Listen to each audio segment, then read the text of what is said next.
I remember when Najib first became Prime Minister, a friend of mine called up and said, don't expect to be able to speak to your brother like you used to. I said, what are you talking about?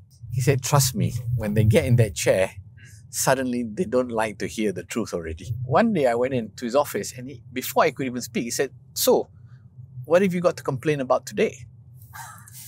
Before I could speak,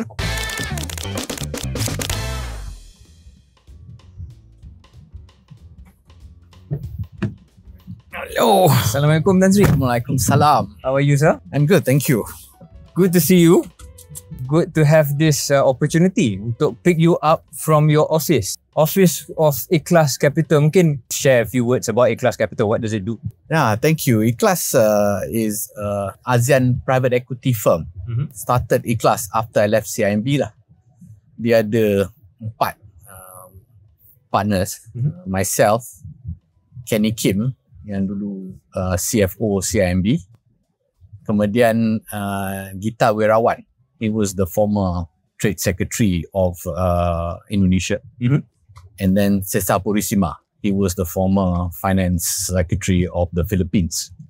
Yeah, so 4 of us raised money from friends, families, institutions in ASEAN, and then invest in companies. So Tan Sri, a lot of our viewers, mungkin setengah penonton kita tak berapa mahir tentang private equity ni. So basically, ambil ataupun urus duit orang lain lah. Basically, you raise money from other people and you manage it for them and membawa returns atau pulangan yang lebih baik. Tapi basically model dia kira the partners also kena letak duit sendiri lah. Dia have to put skin in the game. Yeah, we're managing duit kita sendiri and duit orang lain. Sure. And you invest in companies, in assets. Yeah, mainly companies that are not listed. Okay. Yeah, smaller companies, not listed. We call it growth companies. Got it. So Tan Sri, this is Sembang Dalam Kereta. This is a program under KS lagi. Kita try to be as casual and as sort of relaxed as possible. I think we're gonna, I'm gonna drive you today. I have the privilege of being your driver today. And we're going to the house you grew up in. Oh, the house you grew up in, Memorial Tun Abdul Razak, which is significant for more than one reason. Obviously, not just because you grew up there, but because it's, in my opinion, the house of the most consequential prime minister we've had. I'm not just saying that because you're next to me, but I mean it. But before we go there, kita pusing-pusing sikit and also pusing-pusing our conversation a bit lah. I mean, back to Ikhlas, right? And this thing you're doing with Gita, with Kenny and Cesar. Sorry. This Ikhlas and how you're doing stuff with friends. Is that at your age now, is that something you feel quite fulfilling to be doing things you are good at, but with friends? Very, because I actually have 2 investment platforms. There's Ikhlas Capital and there's also Zack Capital, which is basically me investing in companies and doing things with friends. So typically, Zack is just my own money. And so we do smaller amounts, but we invest in anything. Like I have 2 restaurants in London called Zeng that I invested with 3 or 4 friends. And then Linley, which is a furniture business in London, again with friends. And even here, we look at many things. And I find that extremely fulfilling. That, friendships built up over the years. Through various things, including CIMB and all that, and then now sort of post CIMB life, I get to do things with them. We'll talk a bit about CIMB in a bit, but about friends, and you've gone through ups and downs in your life. Any tips for people when they think about friendships more generally? What have you learned? Well, I think I've learned how to differentiate genuine friends and also users, I suppose. That's another way of putting it. And I was quite lucky because, especially, post 2018, when Najib fell and, there were a lot of difficult times, I kind of predicted who would still be there. standing by my side through thick and thin, and who Were your prediction were right? more fair weather, and I predicted well. So so now I'm very focused on people who I feel like genuine friends, and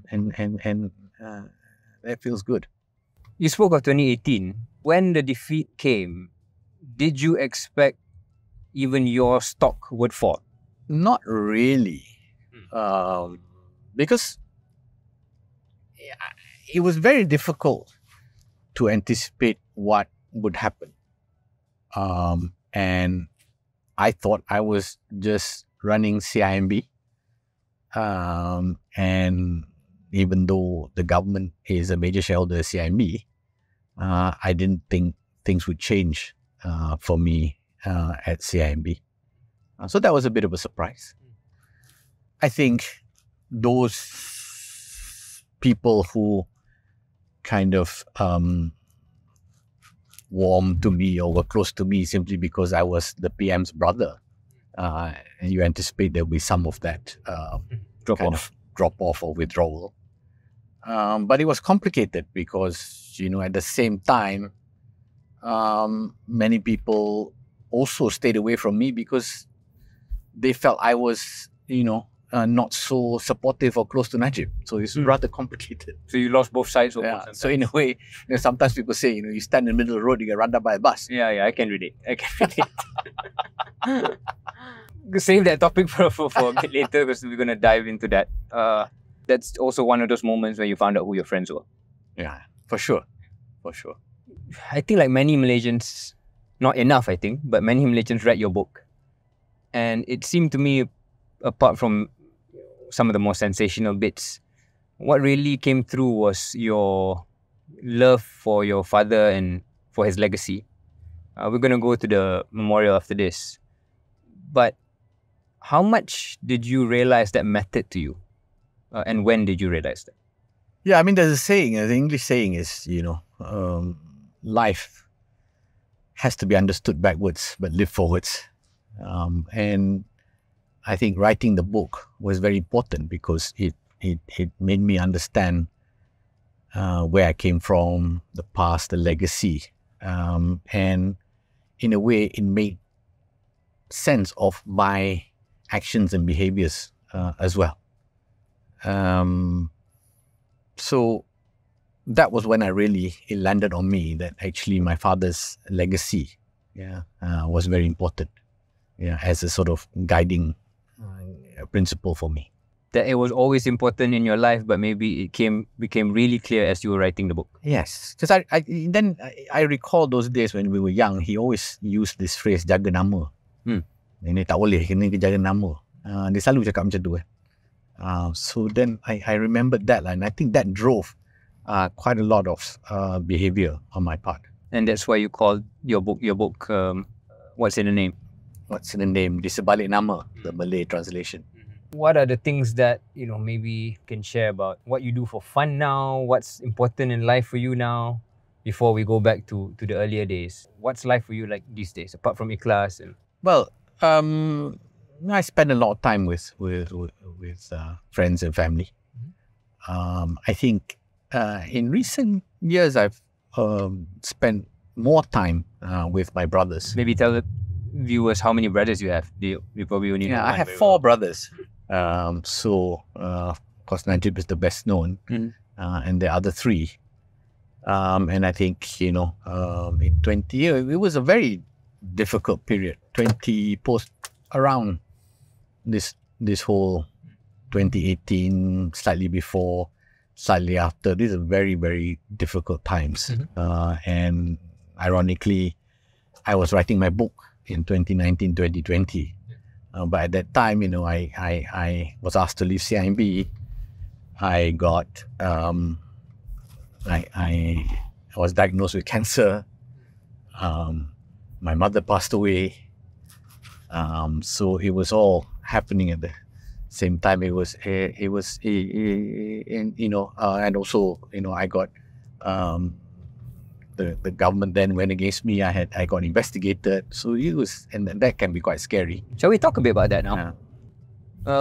What's your feeling having gone through the mill, if you will? despite probably having a not insignificant hand in bringing 1MDB and the scandal to light to begin with. I mean, I'm sure you didn't expect any favors, but maybe you didn't expect for yourself to be gone after by the government after 2018. Yeah, I was surprised. I guess in the end of the day, when I look back, I just think, look, I did it. I did what's right, what I felt was right. And I think trying to sit back and say, why didn't I get favors for it, or why wasn't I appreciated for it? I think it's a waste of time. Because, people will say things and all that depending on, what suits them often. Yeah. Particularly in your business, your old business, the political business. Yeah.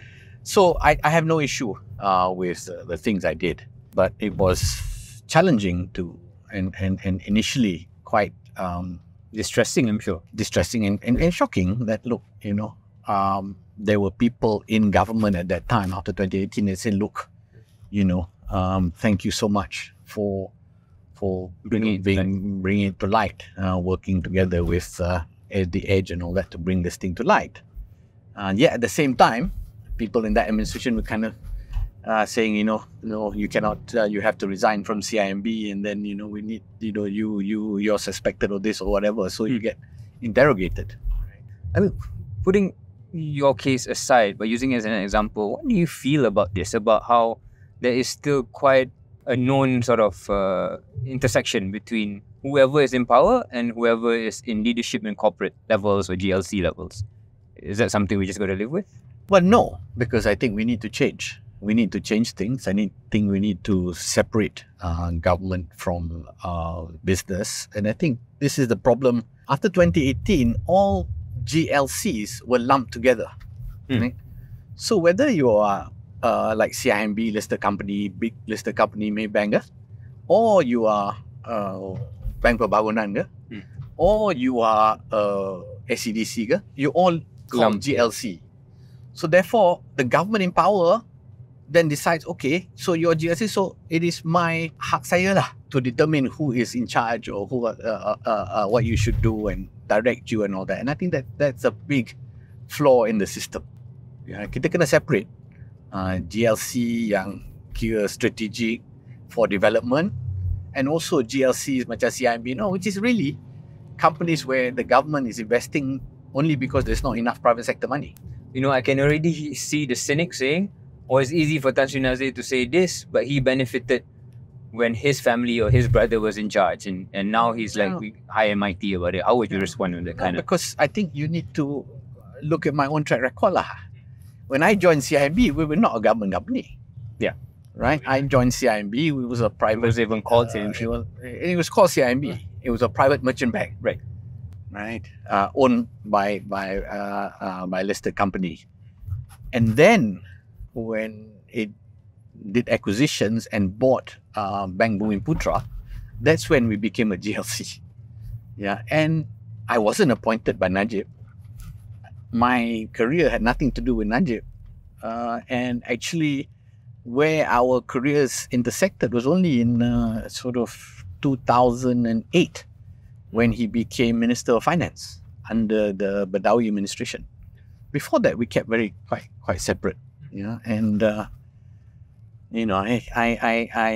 know people say, you wouldn't be where you were if you weren't Najib's brother and all that, or Tun Razak's son, all that. But then, do you find, how do you handle that? Yeah, it's counterfactual. How do you, counterfactual.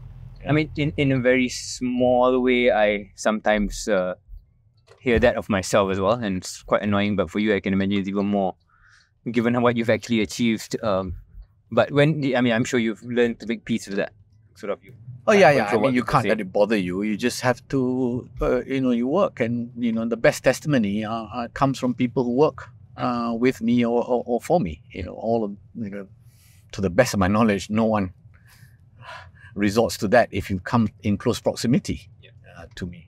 Speaking of CIMB, we are in KL Central, driving past your old haunt. I'm sure you got so many memories that you keep with you. I mean, in a sentence, if you can, how do you look back at your time in that place?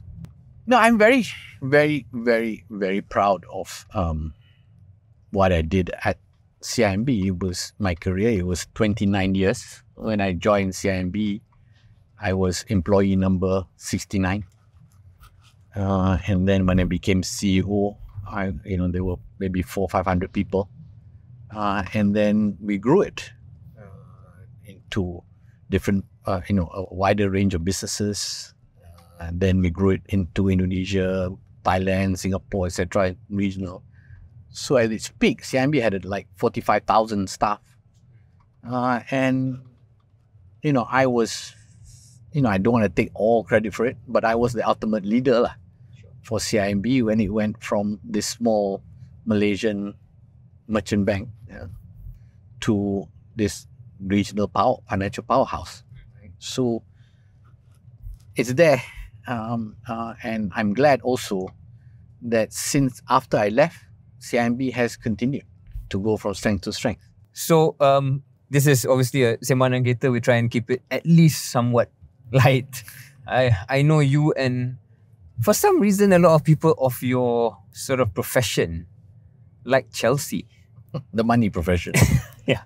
I'm finding a more polite way to put it. But yes. And it's almost poetic, right? Because now your team, Chelsea, is like buying everyone but playing no one. Like, what's going on?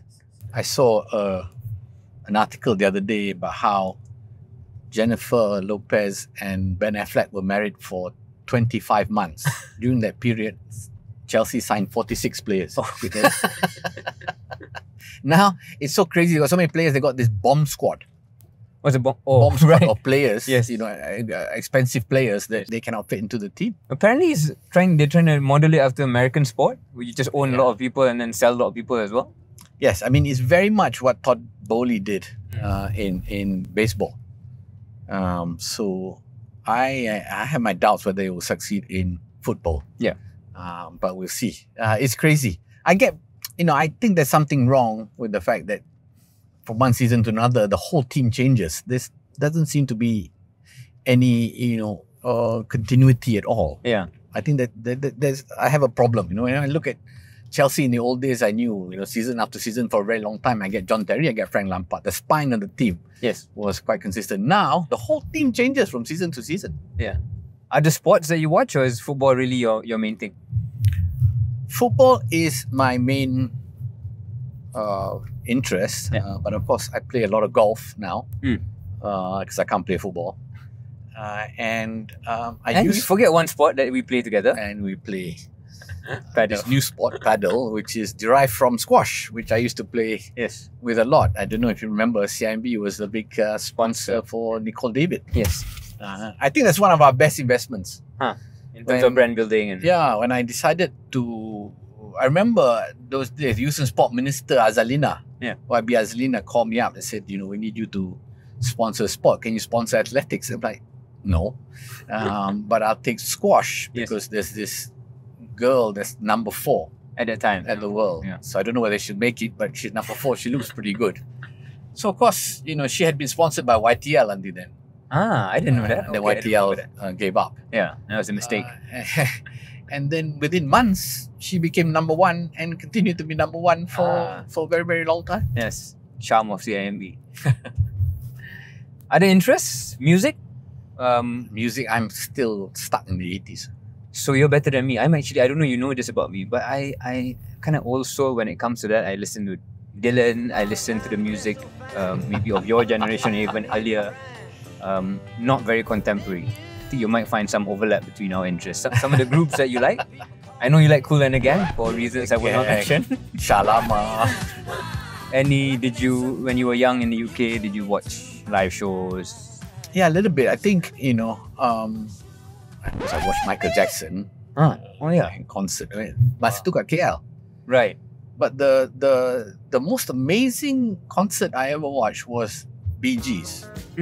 Because by then it was only BG. There's only Barry Gibb left. The two brothers had passed away. Passed on, yeah. So he's performing on stage, and then he starts singing, and then backup singers, no, and then his late brothers would appear on the screen, singing with him. That was amazing. Yeah. People were crying. All these people from my generation were in tears. Sure. The first song I ever learned to play on guitar was "I Started a Joke" by Love that. at least their version. Did they write that song? I think so. Yes. I mean, they wrote most of their songs. Yes. So yeah, we're about to arrive to Memorial, your old house. You mentioned 2018, you mentioned how important dad's name, father's name and legacy is. I mean, where do we begin? I guess you mentioned just now about being squeezed and having, people from both sides and misunderstand your motivations. But at the core of it, Tan Sri, you had to choose. Is it too much for me to say you had to choose between your father and your brother? Yeah, I think that's a bit crude way of putting it. Essentially, what happened was, I'm a banker. I knew what was going on in the financial markets. And in 2009, this one MDB, those days it was called Terengganu Investment Authority, issued a 5 billion ringgit bond. And when I looked at the terms of the bonds, it was inexplicable. The pricing was such that, somebody was making a lot of money in between. And that really concerned me because, I was running a GLC. I was a GLC bank. I was worried because it was also in the Malaysian bond market, and CIMB was very much one of the founders of the Malaysian bond market. Yes. And then, of course, my brother was PM and finance minister. So, what the hell's going on? So then I went to see many people, including Central Bank, the Securities Commission, and ministers and all that, to say, look, there's something fishy going on here. Then, that was the real driver, which is I wanted to bell the cat on there's something going on in 1MDB. And I went back to CIMB and told all my staff, CIMB, we don't deal, we will never do business with 1MDB. So in fact, my staff were quite upset with me because they lost market share and all that because they couldn't do any business with 1MDB for many years, forever. Yeah. I felt that I'd made a lot of noise, and it still went on. And you had conversations? I had conversations with Najib, and things got a bit uncomfortable with us, so it was a topic we kind of stopped talking about.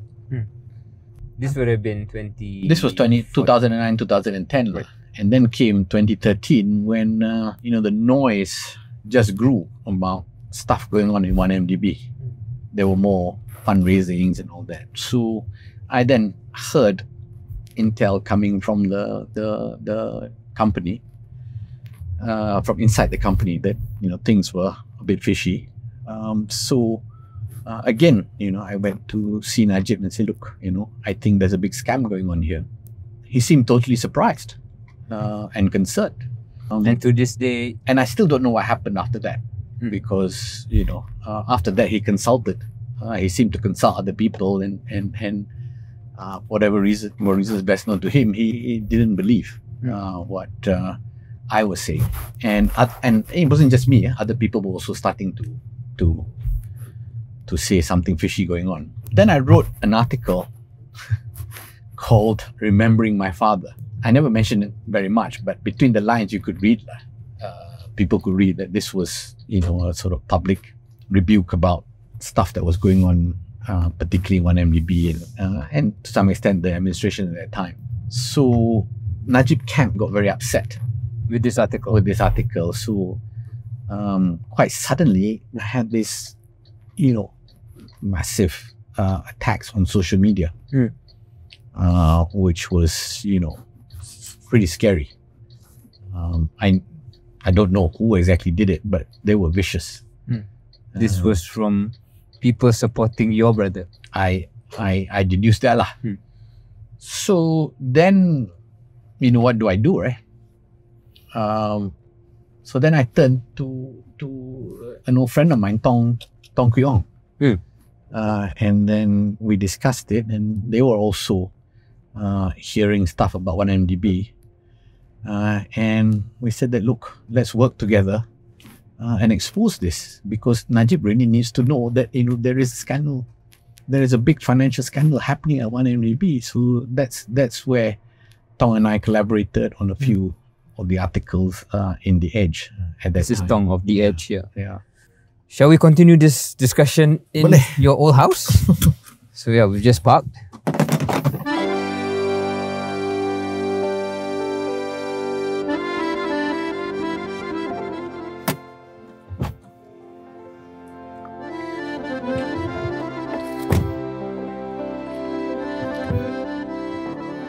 Nice car. This used to be the police barracks. Ah, So now they've constructed buildings to house replica of his office and all that. I see. But the main house is here. This was part of growing up or not? Dulu, there were gates here, Okay. tall gates here, 2 entrances Okay. in and out. And this was the main entrance to the Prime Minister's residence. And he had, a barrack of about 20, 30 policemen there. Yeah. So it was like a campo. Yeah. When did you leave? 9 years old? Yeah, and Yeah. then when he passed away, when he passed, yeah. we moved out. The government actually offered this house to my mum, but my mum said it's too big for me. So we moved to town. So this is the main entrance. Okay. And so if you had the dignitaries and all that, they would arrive here, Right. and walk in. Whenever I'm allowed, Yeah. I come down, but when I'm not, I'm up there. Balcony here. I see. And I remember from here watching Queen Elizabeth come in. And then when Yeah, Muhammad she was Ali there. came in, I was allowed to come down. Ah, okay. So you would just stand there and watch. I watched the proceedings from out here. And this is the main living room This one's living. here. This house was built in the 60s. These are his golf clubs. Ah, Yeah, so this is the main living room at the time, and he was very proud of his career collection. collection. So before they had PWTC, this is where it happened. Ah, Election night was here. So you'll have boards here, right. and they would just call up and announce the results. So this was the spot. Yeah, this was so I remember here, 1974, when he won his own mandate. He became PM Yeah. after Took over from- Mageran. Yeah. Yeah, and then he returned to Parliament, and then he had his first general election in 1974. So Correct. it was so happy because then he formed Barisan National, and they had their first victory, and the results came in here and celebrated here. Yeah. And that decision to sort of lift Mageran is one of the reasons he should be remembered, because he could have hung around under that. Yeah. In fact, many people wanted him to continue Under that kind of, to be a dictator. yes, And, including Mahathir at the time, really. who thought, going back to Parliament would just slow things down. Yeah. Yeah, very few people willingly give up.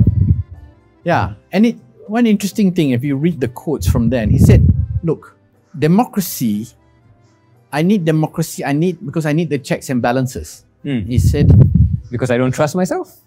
even if you trust yourself, can you trust everyone around you? He made that very, very clear thing. Even if you trust yourself, can you trust everyone around you? Right? And you know that every prime minister in our history had that very problem, which is, often it's not them. It's people around them, the vested interests that collect around them. Sure. Because, when the PM changes, everybody around you cannot, right? This used to be Najib's room. Okay. Was that his bed? Or they made it up? Cannot guarantee, but it was something like that. Yeah, I've got a headboard, so I can't But imagine. I always remember this room because it was in this room that we got the phone call on 14th January 1976. Right? We got a phone call that I should pack my bags and go to London. I packed my bags, but before I could go to the airport, we got a call to say he'd passed away. So there was just me and Najib in this very room. So then these are the other rooms. I mean, my brother's room. Oh, they had to share. They had to share. Another one here. The kind of rooming arrangements would shift around depending on age and all that. So I had Your own room? my own room because I was small. So this was my room. Bigger room than Najib? Well, because the maid was here too. Okay. And there used to be a table here where the maid used to do the ironing, freka. Yeah. So famously, the maid left me when I was about 7 months somehow with a hot iron, and I ironed my hand. So even till today, you can see. Oh, wow. Yeah. That was the size of my hand, I suppose. Do you mind if we get a... So this is the mark kesan setrika. kesan setrika. About 8 bulan lah. Oh, so okay. So you don't remember. Ni terus ke office Tun Razak. So ni ada buku-buku dia lagi. Dia punya diary. Dia selalu guna the economist diary. Yeah. Some ada yang ada tulisan lagi dah.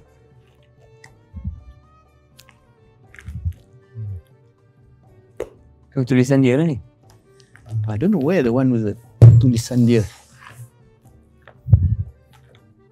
Tak ada dah. They're taken away.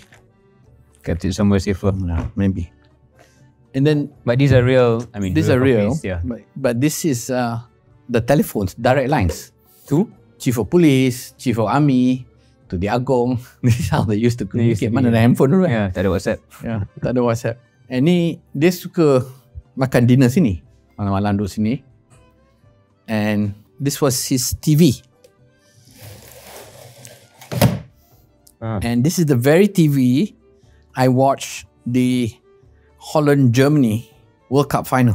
What year was 1974.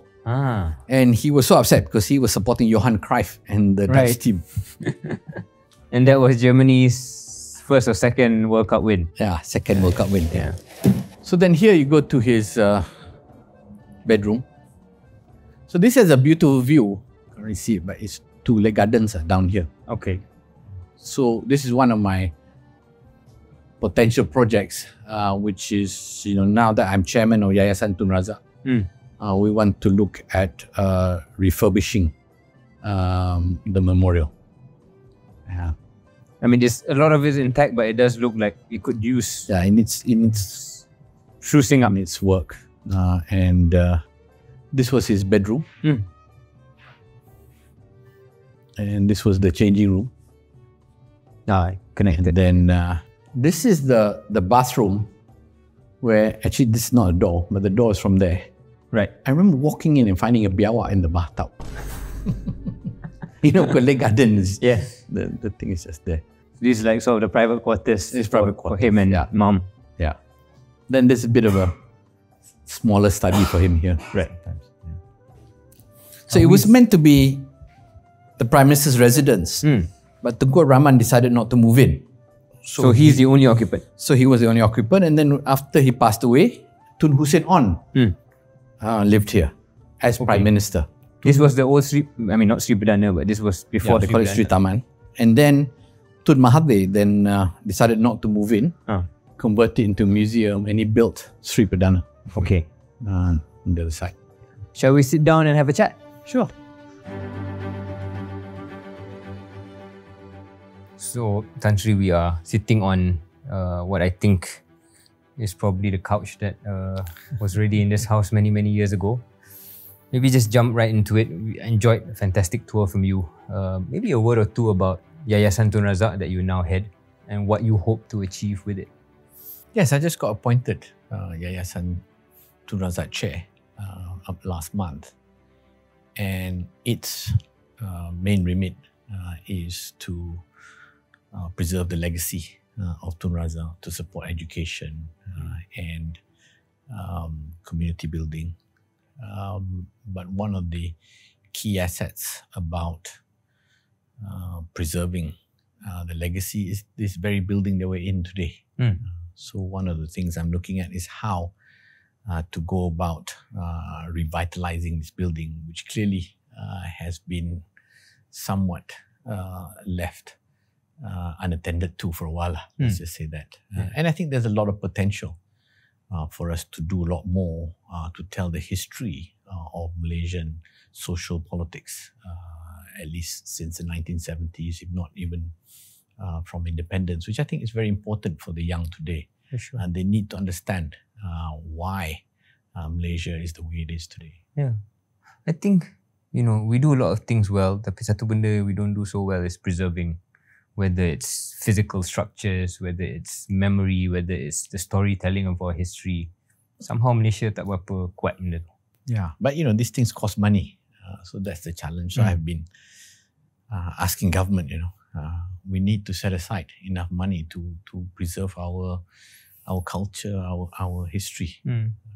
And one of the things that I want to do, and this is somewhat contained in my book also, is to really capture the reasons why Malaysia had that sort of Westminster system in 1957, when the British said, for ex-colonies, if you're going independent, please take the Westminster system. This is the best for you. Total disregard whether it's suitable or not, right? So we accepted that. But actually that system didn't work for us. You think it never worked for us? Or it never worked for us, because the first election, 59, second election, 64, the priority was elsewhere. First election would just be independence, we were celebrating. Second election, it was confrontasi. So the real election where we focused on domestic issues was 1969.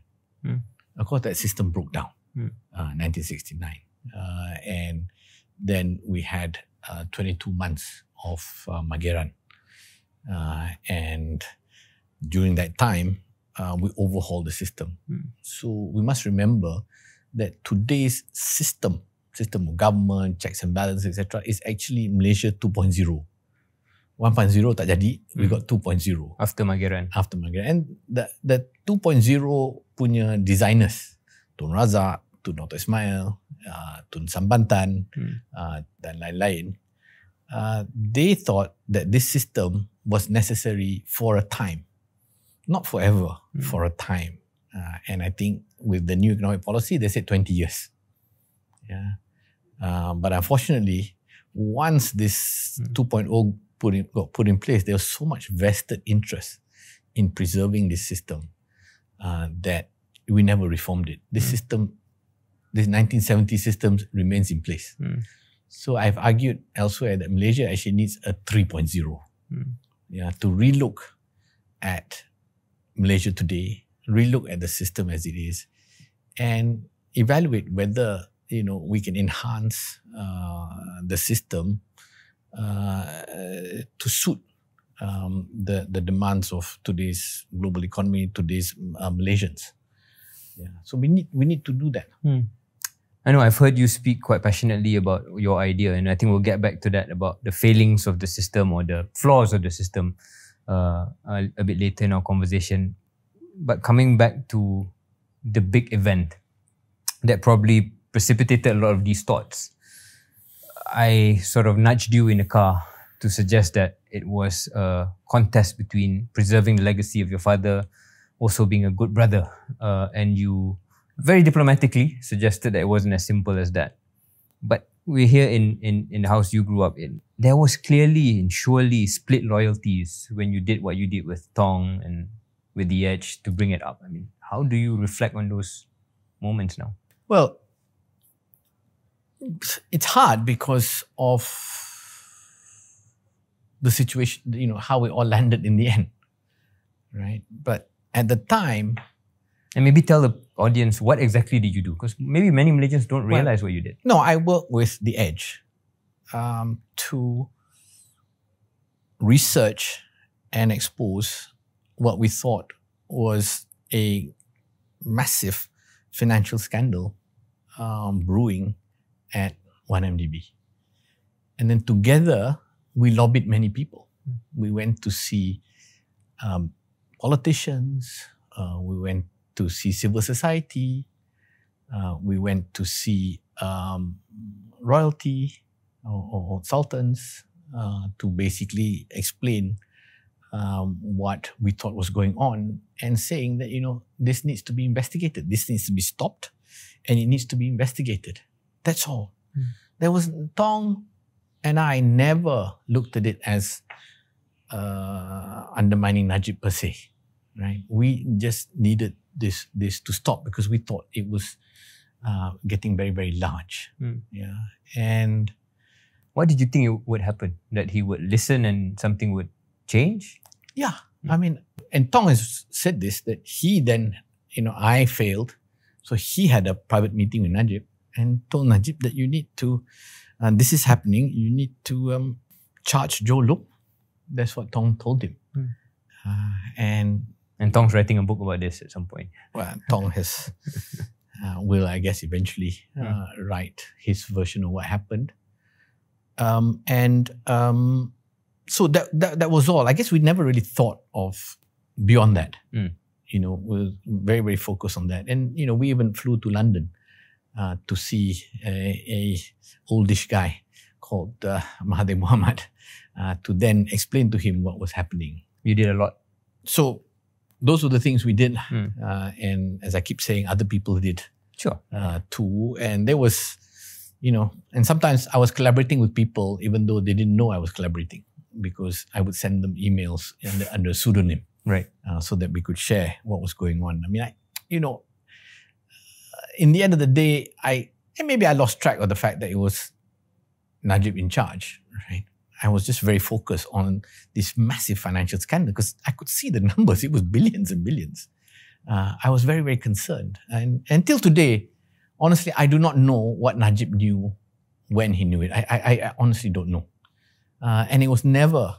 it was never discussed? It's never something I was trying to find out. Do you hope to ever have that conversation with your brother one day? Well, I have had the... No, but exactly like, what did you know? And when did you know it? And he has, told me what he knew and that he didn't know at the time, and what he said in public, and that's up to the legal process now, I guess. But it was painful because then I guess the political process took over. Right, and then became larger than what you started. What happened, and you can't just say that 1MDB brought down the government. We don't know, right? Nobody knows. But basically, the government fell in 2018, and then we went through this whole recriminations about 1MDB, etc., which is still playing out today. Sure. And today, the only thing what I would say is, we better handle the fallout from 1MDB or the conclusions from what happened in 1MDB properly, because otherwise it will happen again. And today, as far as I can tell, right, in Malaysia, one person has been held to account for everything, right? And that's difficult to swallow because you have a system in place against one person having too much power. You have checks and balances, and they all failed. The regulators failed, the other politicians failed, etc. The boards failed, and board of directors have fiduciary responsibility, right? So you cannot, as a board member, say, "I did it because I took instruction from the political master." That doesn't wash, right? You have fiduciary responsibility, and if you breach that, you must be held to account, because otherwise, we have a system where if the PM says something and you just follow, it's okay, right? You can always just blame the political master. That cannot be right. So what you're speaking of specifically is how other people, apart from Dato Sri Najib, have to also be held accountable, and you haven't seen that happen. Yes, and we have to look at the system. The system checks and balances. Why did they fail? We cannot just say, "Oh, Najib did it, finish." Then we wouldn't have learned the lesson. But then we would not have learned the lessons, because to me, at the very least, if you look at, say, the SRC case, right? There was a board of SRC. Have they been held to account, right? So all this, it's still playing out now, and maybe these things will be done later. I don't know, but Malaysia needs to learn its lessons and make sure it doesn't happen again. And at that time after 2016, when I was feeling quite despondent that the investigations were 1MDB being shut down and all that, I took the view that we have this systemic problem, which is checks and balances don't work. Too much power in the position of the Prime Minister. I called it the three-headed monster in my book. This race, corruption, and concentration of power. That's a three-headed monster, and I really, think that we still need to deal with the three-headed monster Otherwise, you have this temporary relief when things seem to be going okay. You just forget it. But this monster is there, and it will rear its ugly head. And Malaysia will be set back again and again until we relook at the system and design it such that, we've slain this three-headed monster. And how would that look like? What does that mean? We need to go through a process of evaluating the options, right? What are the checks and balances? And some of those reform ideas are there. Limiting the tenure of the Prime Minister, hardwiring the process of selecting the head of MACC and splitting the office of the Attorney General. All these things are out there. You could go there, or you could go further. You could relook at the system of separating politics and the executive even more, right? You could basically have a more sort of presidential-like system where the PM can have more technocrats in government and politicians specifically focus on oversight in Parliament, for instance. There's many things you can do. You can look at the issue of remuneration and compensation to reduce corruption. So all these things, and my argument is it's not up to me to say these are the solutions. The options are there.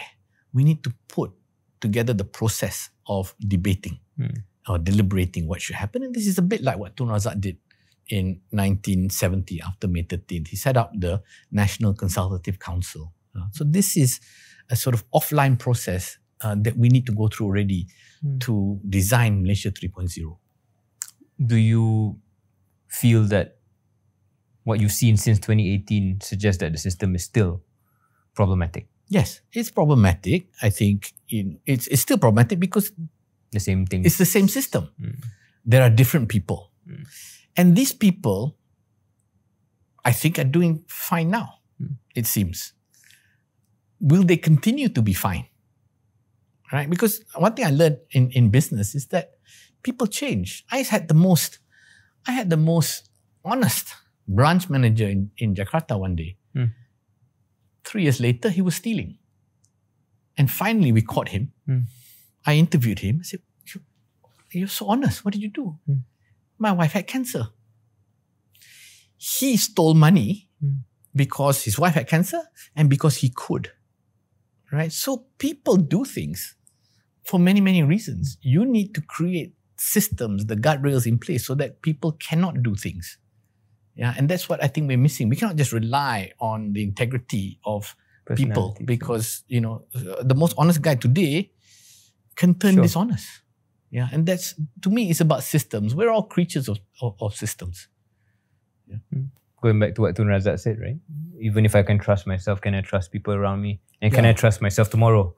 Well, yeah, and that was such an important statement by him, which is he's bringing back democracy because he needs the checks and balances, because even if you can trust yourself, can you trust everyone around you? And all our prime ministers have suffered from the same thing. They have these Rasputins around them. They have the vested interest. And often they're the ones who are dictating things. And that's why, many of the tensions I had with Najib at the time when, it seemed like his camp was attacking me. One guy was in the office used to say, "Hey, you posted something that is negative against your brother." And I said, "Yes." I said, "Well, today we're going to attack you online." Right? So then, boom, they would accuse me of corruption. And feel free not to answer this if it's too close. But how did that change the family dynamic? I mean, knowing that people working for your brother were going after you personally. It was difficult. You don't know at the time. It was difficult because sometimes when I would see him, we would do the formalities and as if nothing was going on. Right? And again, all I can say, it was very, very, very painful. Yeah. But even till today, when I bring up what happened, he'll say he didn't know. He didn't know. And I recount in my book that, the day after the night of the long knives, when Tan Sri Muhyiddin was fired and then the AG was removed and all that, there was supposedly this list of people to be arrested and we were all told to leave the country. I ran off. until things cool down. But when I asked Najib about it, he said he didn't know. And it could well be because there were a lot of vested interests around. How is your relationship with him now? Well, I've been to visit him a number of times, and we do talk about what happened, and I always reminded him that, look, whatever happened, you are my brother. I love you very much, and I never wanted to bring you down. I was just very focused on this scandal happening at 1MDB, and whatever you knew and all that, I don't know, but you didn't stop it. Yeah, so that was the issue.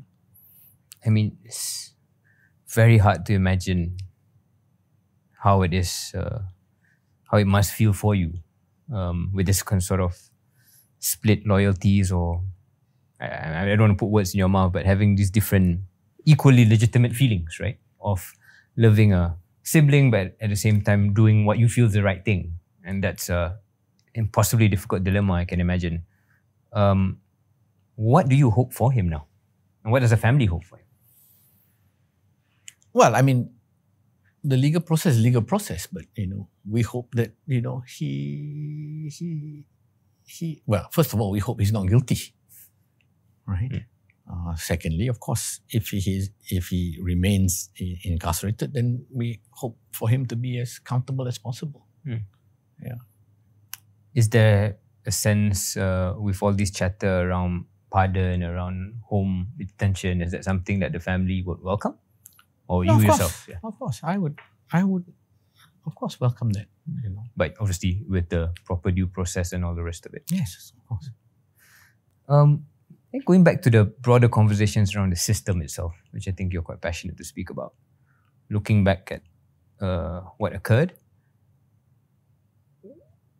what do you feel about how the current crop of politicians in the political class, and whether they're willing to sort of do those changes and reforms that you spoke about earlier? Well, I actually met the Prime Minister before he was Prime Minister. Before he was Prime Minister. And I presented to him this idea that we should set up this National Consultative Council to overhaul the system. And he said to me, you and I, we don't differ in terms of the end objective, but I think that when I'm Prime Minister, he was that confident then, when I'm Prime Minister, I'll be able to do it through Parliament. Right? So we'll see. We'll see. It's still early days yet. Sure. We'll see. I mean, there is some progress, I have to say, but we'll see how far it goes. Okay. I personally don't think any Prime Minister has enough political capital to make the structural changes. Okay. Two is, I don't think any Prime Minister is big enough to make the necessary changes to weaken himself. That is always why I keep saying we need to go offline. And what you mean by that is another center of power? No, we need to go offline, as in we need to have a consultative council of, and there are various models of this offline. Either you have the best and the brightest, which is what Tun Razak did. He had 67 of the best and the brightest. Or you have a process where, in some countries like Ireland and all that, they had what they call sortition, which is they just get average voters to form a council. And then the kind of, technocrats and all come and present ideas, and then they vote on it. Right? So there are many models of what you call deliberative democracy today. And we can choose that. But I don't think that, as I said, a sitting Prime Minister can do it. Or rather, even if he does it, it won't go far enough. To change the system such that, we get the checks and balances. And remember in this context, when in 1998 we had the Asian financial crisis, Indonesia collapsed economically, right? And politically. They had many rounds of changes to the constitution, many changes in presidents and all before they settled down. Malaysia, we insulated the country. The economy didn't collapse that much, and therefore the political system was untouched. Right? What we did do was we reformed the economy a little bit, GLC reform and stuff like that. We did that. But the political system remained intact. Right? So sometimes, countries need to go for renewals. I think, Tan Sri, when you speak about the impossible dilemma, I've heard in polite private conversations, I won't say who, people who have said to me that whatever you think of Nazir, I don't know if I would have done what he did. Meaning that person saying, don't know if I'll be able to stand up for what I believe was the right thing if I knew it was going to hurt my sibling. When you hear someone say stuff like that, how does it make you feel? Well, firstly, I didn't know where it would end up. As I said from the beginning, I just wanted him to realize what was going on and stop it. That's all I wanted. Right? Now, then kind of events kind of took over. And two, of course, there is somewhere within that I was always thinking of my father's legacy too. Right? So, that sometimes, was the kind of driver, the principal driver of my moves. You mentioned earlier about system. System ni tak boleh salahkan seorang saja. You have to take the broader system and individuals in it into account for what occurred. Justice for Najib, what does that mean to you? What would you like to see happen? Well, I don't want to comment on the judicial process per se, but I think that he absolutely deserves justice, and I'm a little bit concerned that the whole focus of 1MDB is on one person only. Yeah, that one, I don't think it's fair. And two, I think Malaysia needs to learn from all the systemic issues that the 1MDB crisis brings up. Right? And let me just also add that this system, it wasn't invented with 1MDB. This system has been evolving. There was the NEP and so on, and then there was the whole 80s where the powers of the sultans were reduced to be able to check and balance the Prime Minister. There was also the weakening of the civil service in favour of the politicians and the business people. So that was also part of the process that led us here. Right? So the system Tun Razak put in place for the purpose of rebalancing the economy was abused for many reasons, for power, but also for personal gain by a lot of people along the way, and such that we arrived at that situation today. 1MDB was, an extreme, abuse of that system. And again, what we need to do now is reflect on this whole thing, and as a result of all the lessons learnt, design something that will make Malaysia stronger.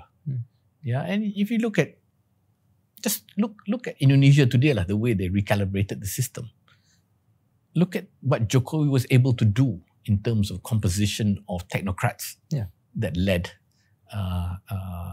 his country. Yeah. Look, he had the guy who founded Gojek, right, to become education minister. Tough to do here. And it's, tough to do here. You can maybe appoint one, maybe two technocrats, and that's about it, given our system, right? But why not maybe pass a constitutional change that maybe, or legislative change such that half the cabinet needs to be technocrats? What's wrong with that? Right, Tan Sri, that's been a heavy chat. Waktu pun dah nak masuk asar dah. Shall we? Thank you, Tan Sri, for the tour and the conversation. I will have the pleasure of sending you home, I think. In the MG. In the MG, yes. Young people take things for granted today, but you recall back in even in the 70s, we were worried about. One was, the race riots. Two was the communists. No, I was just saying, when I was growing up in the 70s, there were hairy times. You worry about every May 13th, you'd worry. You get anxious. And then the communist insurgency, you remember the Inspector General of Police was assassinated in broad daylight, on my road back from St. John's. Yes. Are they giving you this car? When looking back at your life, Tan Sri, I hope there'll be many, many more years of that, but you've also gone through quite a bit. What do you want to be remembered for? I'm only 59. So to think of my whole legacy, hopefully there's still more to go lah. Of course. Tapi, I'm very, of course, proud of CIMB. I like to be remembered as, I guess, the person who spearheaded the transformation into this powerhouse. And beyond that, I think I'd like to be just, not necessarily remembered, but I think to feel satisfied that I made good contributions to society. I think, one thing I'm proudest of is Masjid Araha, which is, I built for my mother, the one in Bangsa. And I've also done a lot for prostate cancer awareness, having survived myself. So I put a lot of effort into raising awareness, and I think that's actually achieved quite a bit too. And in that process, hopefully save some lives. So it's just little things. I wouldn't say I need people to remember me for it, but I need to realize that I made those significant contributions. When you look at young people today and the younger generation, is there anything that excites you, and equally, what worries you? I think I worry that if I compare the Malaysian young people and the young people I meet in Indonesia, I've been saying this for a number of years. Indonesia. Yeah, because I just think that society here is still too imposing, still too restrictive.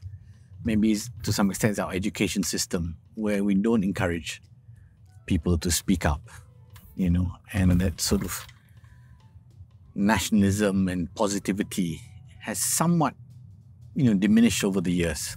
I think we've lost our way in terms of building of this Malaysian nation. I mean, I was talking to Tun Musa, recently, and he always keeps saying, from the day one, this whole thing was about building Bangsa Malaya, those days, right? And now Bangsa Malaysia. And somehow or other, that project kind of stopped. I think, you remember those days when we used to go to school, we used to recite the Rukun Negara, and, this begins with the education system. Yeah. And I also have issues with the schooling system that we have today. I mean, it's very difficult to build a Malaysian nation or Malaysian race if people don't go to school together. And, I'm not saying get rid of vernacular schools tomorrow. I'm just saying find a solution such that our kids go to school together. My sense, right, Tan Sri, is in Malaysia, we are a nation of compromises. And from day one, we've been compromising. Just to keep the peace, which obviously is extremely important, and we've been very successful at that relatively. But at the cost of not having a unitary and singular locus of passion that everybody, regardless of race, religion, class, whatever, rallies around, which I think Indonesia has. Whether you believe that myth or not, it exists. In Malaysia, we just, I don't know. You seem to suggest that we used to have it. I just don't remember really having it ever. I think when I was at school, we did. There was a sense of, in the, the sort of early 70s, I felt that we did. I think there was still the sort of the drive of Rukun Negara, and we were still going to school together. But I sense that has kind of got lost over the years. And I think, to be fair, it was also partly because of government policies like the new economic policy, which I think hardened the racial identification with the race, right? Yeah. The party that I used to be a part of Didn't help. Yeah. it morphed into something that, when I joined it, it was along the lines of what you're speaking about, So, of course, there's a core majority community, and that's what it's about. But it wasn't just about that. It was from that majority community. How do you build a country where majority leadership looks like something people can get behind? Yeah. I think at some point, and to bring back our old friend and old topic, I think after when MDB became a thing, then there was a reversion to what was the lowest common denominator, which was right-wing nationalist populist politics. And I don't think we've recovered from that. So that's the other part of this issue that I think is understated. Yeah, that's how I go back to this whole systemic change and the political capital to do that, Part of it is for the Malays to get to be very comfortable with the fact that they are by far the majority, right? There's nothing to fear really. But we must guard ourselves against majoritarianism, right? You try to talk to a politician from that party today like that. I tried. Didn't endear me to to some sections of the party. But you're right. It's one thing to have a majority community leading, and another thing to be a majoritarian. What I say goes, right? Just because might is right. Yeah, but then again, we shouldn't beat ourselves too much because after all, we're sort of looking at the potential of Donald Trump being back in office, right? Politics everywhere is struggling, and one of the issues is really, when I reflect on it as political scientist, is the failure of political parties. Right, even in America, the old days, the Democratic Party and the Republican Party, the party leaders, party elders used to filter the extremes. Right. Those days, if you had a Donald Trump coming out, he wouldn't be allowed to be the presidential candidate. And then over the years, they said, no. Whatever the delegates, however the primaries turn out, that is the result that we must respect. The problem is that at the primaries, only the zealots, right? The party activists are the ones that vote, right? So you naturally get the extremes. Yeah, it's happened to the Labour Party as well. That's why you end up with Jeremy Corbyn, and they went through some very tough times before they kind of reverted to the centre. And in a cruel irony, people who then get into positions of leadership in their party through that configuration then demand loyalty to them because of the party. And I'm not naming anyone. Have you ever thought of going into politics? I thought of it at different junctures. But, I could never go in whilst Najib was in politics because, we would have clashed. Not because it would reek of nepotism or whatever, but because you would clash. Either nepotism or you would clash and be very uncomfortable, especially for my mother at the time. Sure. And then, of course, later on, I looked at politics and I said, this is just not for me. What is it? It's just very, very toxic, right? And I think the more important contribution I could give is to help systemic reform, right? That's why I went to Oxford and thought about this systemic reform or national recalibration, and have written about it, etc. I think that's the kind of intellectual side of that is probably the more meaningful thing I can do rather than going into politics and not getting very far and killing myself. Yeah, what you just said really resonates with me. Because I've seen a lot of good friends go into politics.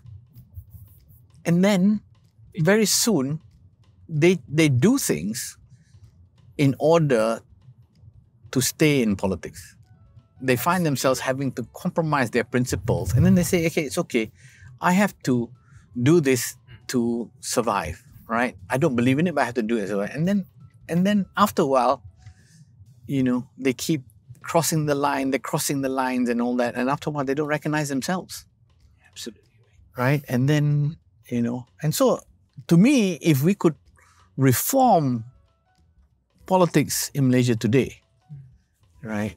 Kind of change the rules of politics, as it were, and kind of not make it so toxic, then I think I could be interested to contribute that way, but not in politics today.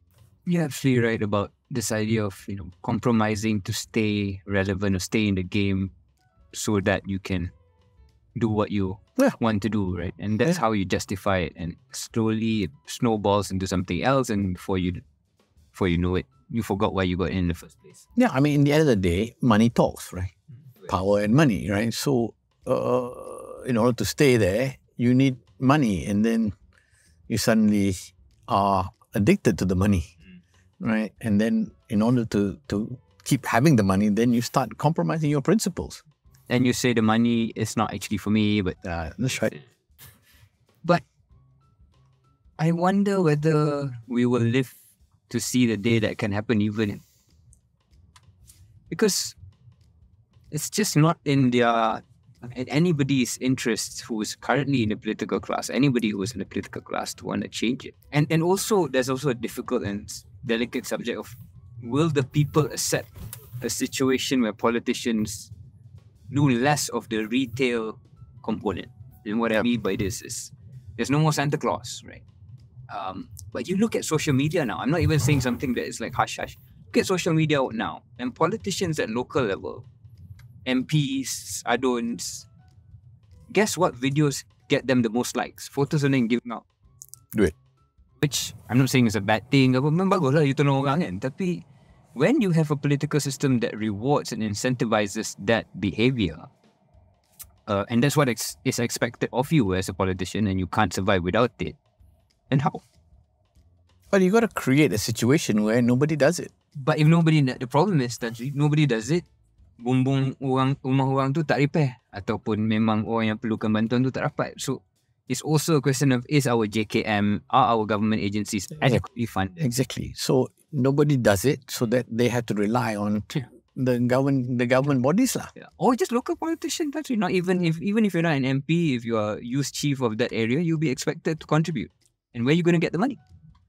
And either you are just you're minted, or you have to fundraise, and that's when it becomes. But then you have. I mean, everywhere in the world there's political funding, so it's about the rules of political funding, right? How you enforce the rules, etc. And I remember those days Najib wanted this political funding reform, and he kept talking about it. But I kept saying this cannot be done, because before you can reform political funding, have rules on political funding, then you have to also reform the enforcers, right? One of the things of political funding is transparency.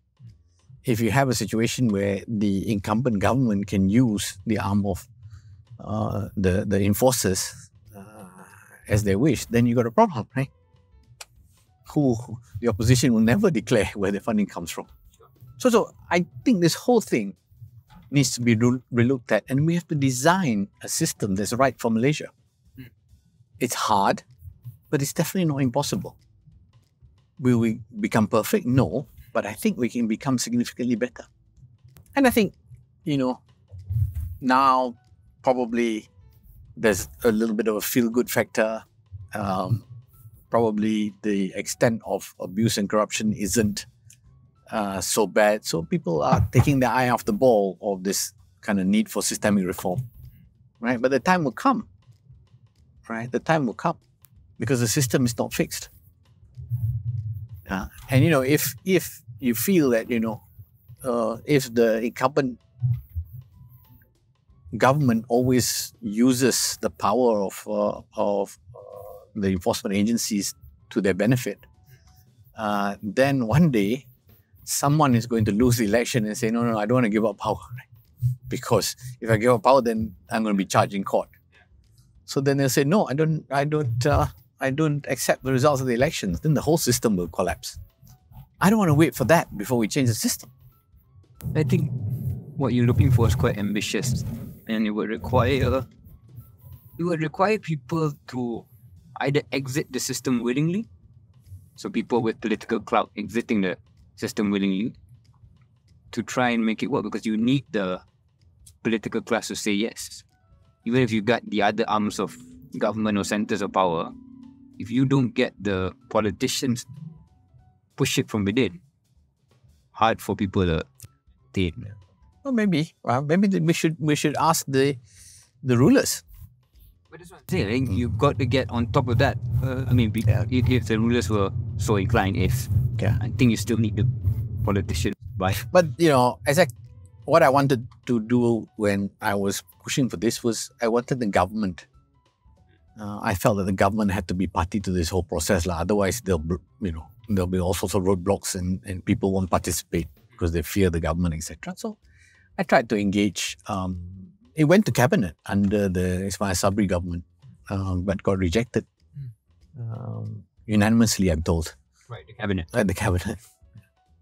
Yeah, maybe that wasn't the time for people thinking about elections and stability and all of that. But I think the idea has some legs and something to really think about. But it's interesting. One of the reasons why I was told that people they rejected the Better Malaysia Assembly proposal was because they felt that it was going to be a new alternative center of power, right?